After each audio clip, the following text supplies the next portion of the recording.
अहमदाबाद में कांग्रेस अधिवेशन में खड़गे का केंद्र पर अटैक, कहा मनमाने तरीके से संसद को चलाई जा रहा है। राहुल गांधी को बोलने नहीं दिया जाना लोकतंत्र के लिए शर्मनाक। वक्फ कानून को लेकर मोदी सरकार पर खड़गे का हमला, कहा सांप्रदायिक ध्रुवीकरण के लिए संसद में देर रात तक बहस हुई। मणिपुर और अमेरिकी टैरिफ पर चर्चा क्यों नहीं होती। खड़गे बोले, पिछले 11 साल से विपक्ष के साथ भेदभाव हो रहा है। गैर बीजेपी शासित राज्यों को फंड तक नहीं दिया जाता। कांग्रेस के राज में कभी ऐसा नहीं हुआ।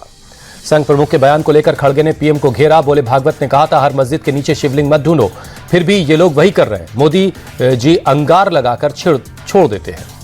कांग्रेस के नेताओं और कार्यकर्ताओं को खड़गे की दो टूक। बोले, जो लोग पार्टी का काम नहीं करते उन्हें आराम की जरूरत, ऐसे लोगों को रिटायर हो जाना चाहिए। कांग्रेस सांसद राहुल गांधी ने ट्वीट कर बीजेपी पर साधा निशाना, लिखा बीजेपी लगातार कर रही है दलितों और का अपमान और संविधान पर कर रही है आक्रमण। बीजेपी को दलित विरोधी और मनुवादी सोच बताया। पश्चिम बंगाल के मुर्शिदाबाद में वक्फ कानून के खिलाफ हुई हिंसा के बाद धारा 163 लागू। प्रशासन ने 48 घंटे के लिए पूरे इलाके में लगाया कर्फ्यू। पथराव आगजनी के बाद मुर्शिदाबाद में तनाव, चप्पे चप्पे पर भारी पुलिस बल तैनात। हिंसा के आरोप में कई लोग गिरफ्तार। All India Muslim personal law board ने वक्फ कानून के खिलाफ धरना प्रदर्शन और कई कार्यक्रमों का ऐलान किया। 10 अप्रैल से 7 जुलाई तक चलाए जाएंगे वक्फ बचाओ मुहिम। वक्फ एक्ट के खिलाफ मालेगांव में all India Muslim personal law board की बैठक, शरीयत के खिलाफ किसी भी कानून को मानने से किया इनकार। बोर्ड के सेक्रेटरी मौलाना उमैर महफूज रहमानी ने केंद्र सरकार को जनरल डायर करार दिया। कहा, आप जनरल डायर बनेंगे तो याद रखें अंग्रेजों का अंजाम बुरा हुआ था। केंद्र सरकार ने सुप्रीम कोर्ट में कैविएट आवेदन दायर किया। वक्फ कानून की वैधता को चुनौती देने वाली याचिकाओं पर सरकार का पक्ष सुनने का किया आग्रह। दिल्ली में अभिभावकों ने स्कूल प्रबंधन के खिलाफ खोला मोर्चा। इंद्रप्रस्थ इंटरनेशनल स्कूल के बाहर प्रदर्शन, फीस बढ़ोतरी को लेकर जताया विरोध। दिल्ली के द्वारका डीपीएस के बाहर भी अभिभावकों का प्रदर्शन, हाथों में बैनर लेकर फीस में बढ़ोतरी के खिलाफ किया प्रदर्शन। ट्रंप के टैरिफ वॉर के बीच आरबीआई ने दी बड़ी राहत। आरबीआई ने रेपो रेट में कटौती का ऐलान किया। रेपो रेट में 0.25% की कटौती। रेपो रेट में 0.25% की कटौती के साथ 6% पर पहुंचा रेपो रेट। अमेरिकी टैरिफ लागू होने के बाद आरबीआई का बड़ा फैसला। रेपो रेट में कटौती से कम हो सकती है ईएमआई, होम लोन और कार लोन हो सकता है सस्ता। 2025-26 के लिए जीडीपी का अनुमान घटा, 6.7% से घटकर 6.5% पर आया।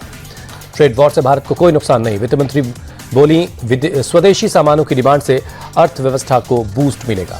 अमेरिकी राष्ट्रपति ट्रंप का रेसिप्रोकल टैरिफ आज से लागू। ट्रंप ने चीन और भारत समेत 180 देशों पर लगाया है रेसिप्रोकल टैरिफ। रेसिप्रोकल टैरिफ लागू होने से पहले अमेरिका ने चीन को पर फोड़ा टैरिफ बम। चीन से होने वाले आयात पर लगाया 104% का एक्स्ट्रा टैरिफ।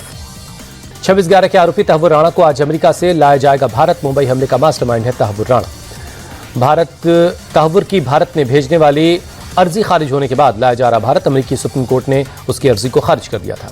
राणा ने रची थी 2008 के मुंबई अटैक की साजिश। 26/11 अटैक में की गई थी 174 लोगों की हत्या।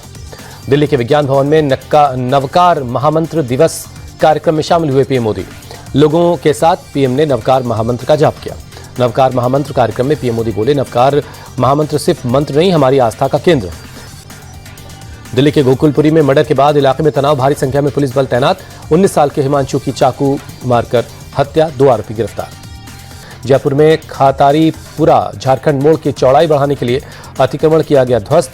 हाईकोर्ट के आदेश के बाद जेडीए की कार्रवाई, सड़क की चौड़ाई बढ़ाई जाएगी 160 फीट तक। जयपुर में अवैध निर्माण पर बुलडोजर कार्रवाई का लोगों ने किया विरोध। रिटायर्ड पुलिस ऑफिसर के बंगले का कुछ हिस्सा तोड़ा गया। बीजेपी विधायक गोपाल शर्मा ने कार्रवाई पर सवाल उठाया। कहा, कोर्ट का नहीं है आदेश, सरकार को मजार, दरगाह और हसनपुरा इलाके में नहीं दिखता अवैध अतिक्रमण।